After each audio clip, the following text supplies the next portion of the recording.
Halo, karena tadi ternyata ada error waktu lagi live, jadi nggak ada sebagian video yang nggak bisa di save, terus banyak yang kelewatan juga, jadi aku coba bikinin recapnya ya.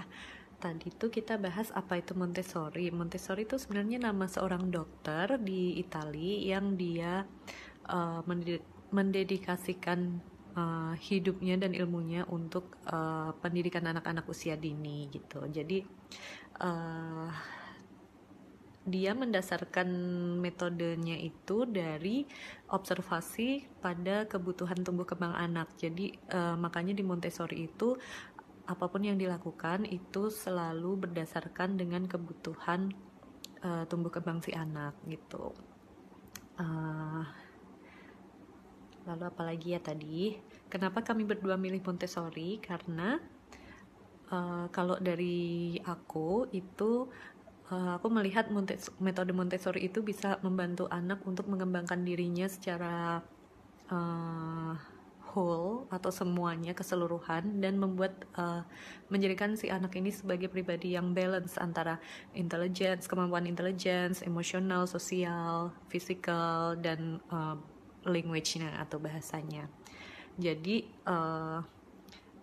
aku pengen anakku nanti akhirnya menjadi pribadi yang nggak cuman pinter tapi juga bisa memanage emosinya, bisa bahagia karena kebutuhan-kebutuhan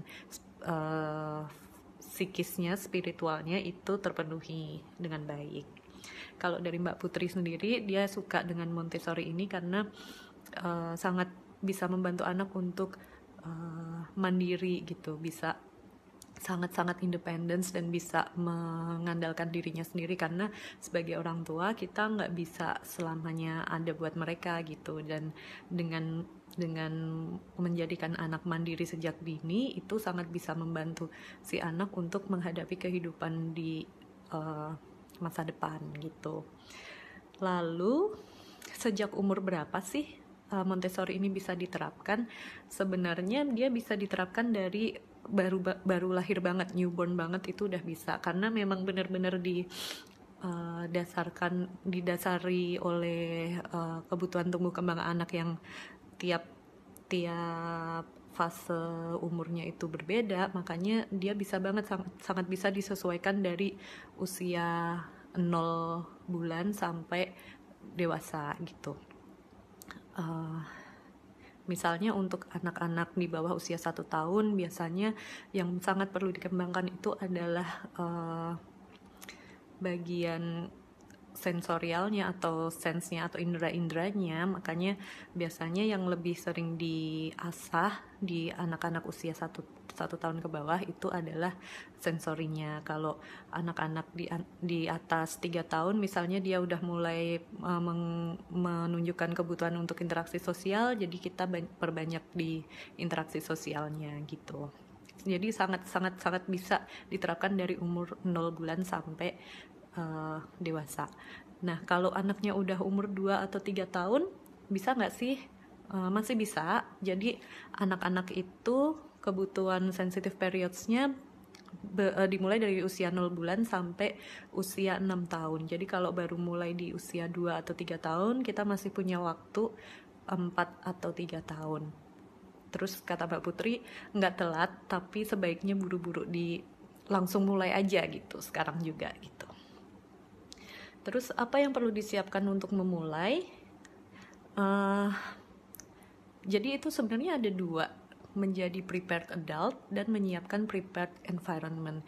Menjadi prepared adult itu adalah kita harus mau belajar dulu tentang tumbuh kembang anak, karena semuanya di Montessori ini didasarkan pada kebutuhan tumbuh kembang anak. Jadi kalau kita udah mau belajar tentang itu, terus kita belajar observasi si anak dan disesuaikan dengan kebutuhan tumbuh kembangnya, nanti kita jadi bisa membantu anak untuk memenuhi kebutuhan tersebut. Lalu untuk prepared environment sendiri, kenapa diperlukan? Karena anak membutuhkan lingkungan yang mendukung kebutuhan tumbuh kembangnya. Jadi kalau kita sudah menyiapkan lingkungan yang aman untuk mereka eksplor tanpa kita harus sering larang-larang, itu anak akan lebih bisa mandiri untuk memenuhi kebutuhannya. Misalnya dia butuh untuk bergerak bebas gitu di dalam rumah, tapi kalau di rumah ternyata banyak barang pecah belah yang kesenggol dikit langsung bisa jadi berbahaya, anak akan jadi lebih sering dilarang kan. Nah, gara-gara itu kebutuhan si anak untuk bergerak dan mengasah gross motor skillnya bisa terhambat gitu.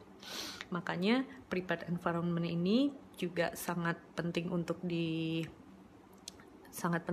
dibikin di rumah.